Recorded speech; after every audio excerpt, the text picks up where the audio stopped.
We're in downtown Buenos Aires, the capital of Argentina. This was once, about 100 years ago, one of the richest cities in the world, and you could tell as you walk around the faded grandeur of a once great city, but this is now a desperate country. Its economy is in shambles, has been for a long time.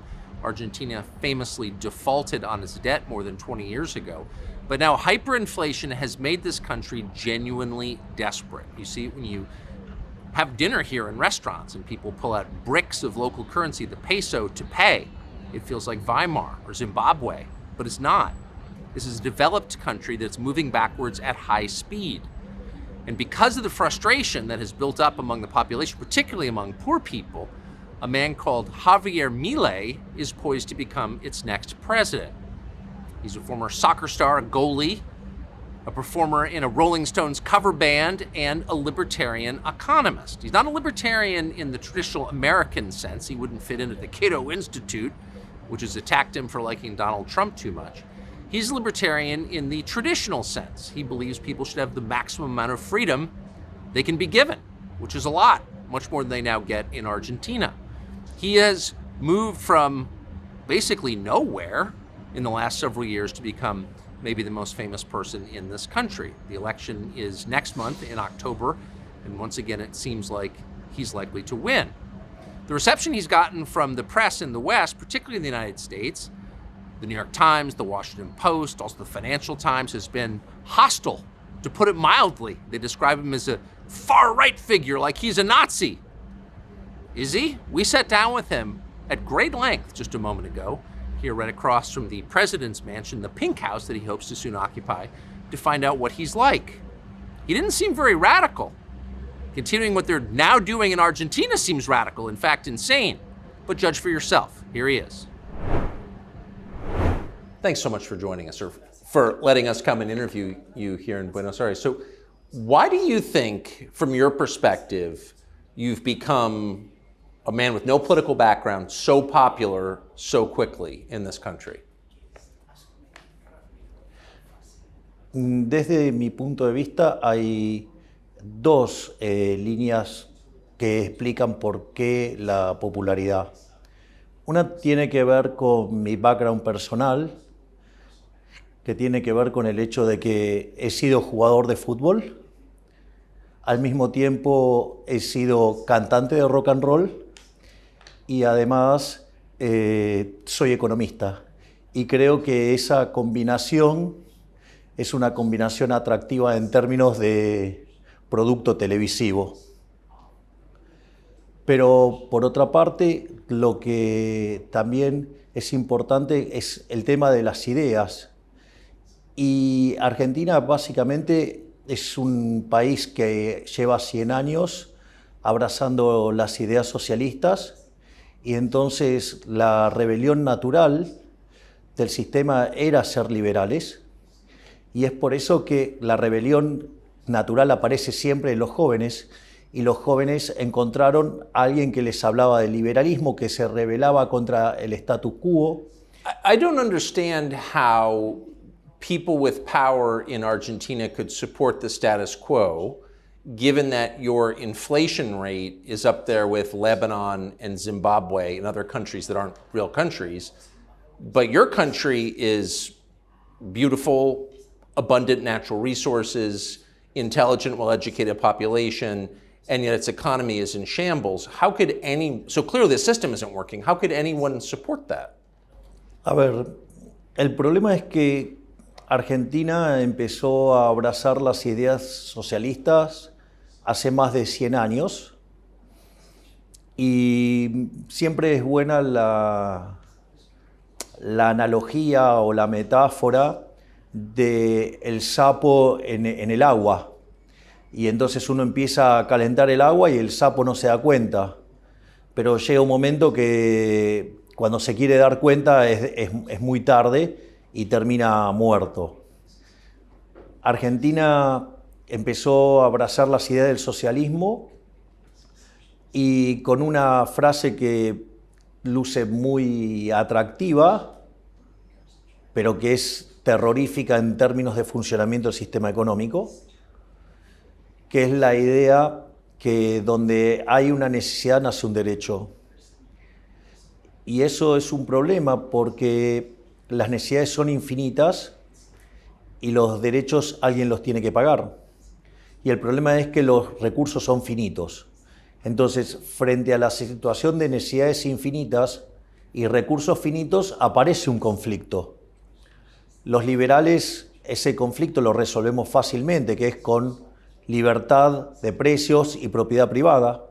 Y eso es lo que genera el mecanismo de coordinación para resolver esta tensión en la sociedad.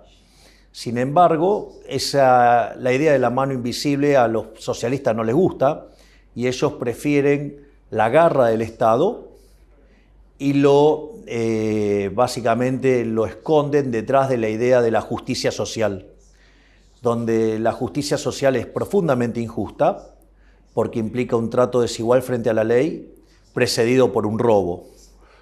I didn't fully appreciate the degree to which the Argentinian government had embraced fringe, academic, American-style social justice. A businessman told me at lunch today that people who identify as transgender pay lower taxes. 2019, you had a Ministry of Women and Diversity created in this country for the first time. What does that ministry do? Bueno, supuestamente se dedica a ocuparse de los temas vinculados a las mujeres. Sin embargo, cuando uno mira los resultados, no han logrado ningún resultado. Es decir, hacer canciones... Are women happier here? No. No, porque en realidad no hay resultados. Es decir, pintar un banco de plaza de un color rojo o hacer una canción, eso no modifica las condiciones o los problemas que pueden estar padeciendo las mujeres. De hecho, probablemente uno de los mayores logros del liberalismo es la igualdad ante la ley. Y este tipo de ministerios, o sea, porque la pregunta es, entonces, ¿por qué no hay un ministerio de hombres? No solo eso, sino que además, digamos, si tenemos igualdad ante la ley, lo que necesitamos es que la ley se cumpla, no que haya un ministerio de la mujer. De hecho, es más, parten de premisas que son absolutamente falsas. Ejemplo, dicen, no, el techo de cristal para las mujeres y que las mujeres ganan menos que los hombres. Y al mismo tiempo sostienen que los empresarios son unos cerdos malditos, ¿sí? Que lo único que les importa es ganar plata. Entonces, si los empresarios son cerdos malditos que lo único que les importa es ganar plata, la pregunta es ¿por qué si yo entro a una oficina no está plagado de mujeres? ¿Tendría que estar lleno de mujeres? Y sin embargo, cuando uno mira, la distribución es bastante pareja y en línea con la población. Por lo tanto, lo que uno ve es que cuando sale de los valores promedios y que tiene que ver con las decisiones en agregado de hombres y mujeres respecto a qué profesiones elegir, uno ve que cuando hace la corrección por el tipo de profesión y tipo de trabajo y demás, las remuneraciones están arbitradas y la realidad es que todas estas regulaciones y restricciones que impulsan este tipo de organismos como el Ministerio de la Mujer, lo único que hacen es crear una discriminación positiva, o sea, una affirmative action, que es discriminación, que además a mí me parece absolutamente ofensiva para las mujeres, porque implica tratarlas como seres inferiores, lo cual me parece verdaderamente aberrante, pero además genera comportamientos opuestos a las mujeres que terminan perjudicando a las mujeres. Pasa lo mismo de siempre, toda acción estatal genera un daño más grande que lo que quiere corregir. Ejemplo, en Argentina quisieron corregir el problema con los alquileres. Pusieron una ley de alquileres, ahora estamos muchísimo peor. Quieren corregir los problemas del hambre, hay más hambre. Quieren corregir el problema de la pobreza, hay más pobreza. Quieren corregir la falta de empleo, hay menos empleo. Bueno, cada vez que interviene el Estado, como es una acción violenta que termina perjudicando el derecho de propiedad, el resultado, y a la libertad, el resultado final es mucho peor que lo que teníamos originalmente, y el Ministerio de la Mujer era evidente que lo único que iba a causar es daño a las mujeres, salvo a aquellas que se benefician de ser empleadas públicas. You oppose abortion. Why? Bueno, porque como liberal, o sea, liberal libertario, aclaro, porque en inglés liberal es distinto, así que lo voy a decir como libertario. Nosotros creemos que el liberalismo es el respeto irrestricto del proyecto de vida del prójimo, basado en el principio de no agresión y en defensa del derecho a la vida, a la libertad y a la propiedad. Por lo tanto, adhiriendo a las ideas de la libertad, básicamente, una de las ideas fundamentales es defender el derecho a la vida. O sea, filosóficamente estoy a favor de respetar el derecho a la vida. Después hay una justificación desde el plano de vista de la ciencia, de las ciencias naturales, digamos, que es el hecho de que la vida comienza en el momento de la fecundación. Y en ese mismo momento se genera un nuevo ser en evolución, ¿sí?, con un ADN distinto. Es decir, es cierto que la mujer tiene derechos sobre su cuerpo, pero ese niño dentro del vientre no es su cuerpo. Es decir, el niño no es su cuerpo. Por lo tanto, el aborto es un asesinato agravado por el vínculo y por la diferencial de fuerzas, ya que no tiene forma de defenderse. Y no solo eso, sino que además hay una cuestión de índole matemática. La vida es un continuo, con dos saltos discretos, que es el nacimiento y la muerte. Y cualquier interrupción en el medio es un asesinato. So I would think you're a Catholic, you said, you're just defending really the Catholic life principle. The Pope, the current Pope, is from Argentina. I would think he would support you. He has instead criticized you, and you've called him a communist. Why the disconnect? Bueno, primero porque el Papa juega políticamente.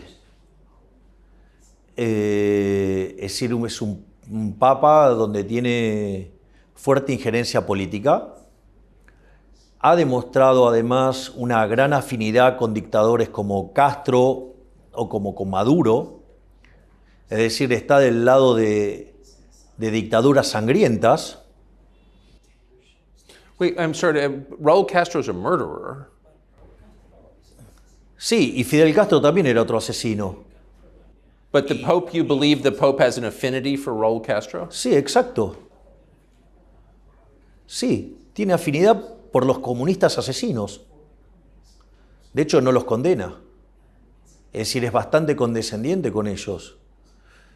Y es también condescendiente con la dictadura venezolana. Es decir, él es condescendiente con todos los de izquierdas, aun cuando sean verdaderos criminales, lo cual eso es un problema. Pero además es alguien que considera que la justicia social un elemento central de su visión, y eso es muy complicado, porque la justicia social, ¿qué es? Robarle el fruto de su trabajo a una persona y dárselo a otra. Entonces implica dos cosas. Una es un robo, y el problema es que el robo está en contra de lo que señalan los 10 mandamientos. Es decir, avalar la justicia social es avalar el robo. Por lo tanto, es un problema de que está violando los 10 mandamientos. El otro problema es que es un trato desigual frente a la ley. Y no me parece que sea algo justo, digamos, que algunos sean premiados y otros sean castigados desde una posición de poder como la que tiene el Estado, que tiene el monopolio de la violencia. So when you look around, it's fascinating to look around the city, Buenos Aires, and the architecture is a mixture of sublimely beautiful buildings and stupendously ugly buildings. And it feels like looking at an archaeological tell where the architecture corresponds to certain political eras. And I wonder if you believe that socialism, leftism, produces ugliness. Esa es una primera caracterización de Argentina. En cuanto a lo que tiene que ver la Ciudad Autónoma de Buenos Aires, cuando uno mira la arquitectura de la Argentina liberal es esa arquitectura que genera tanta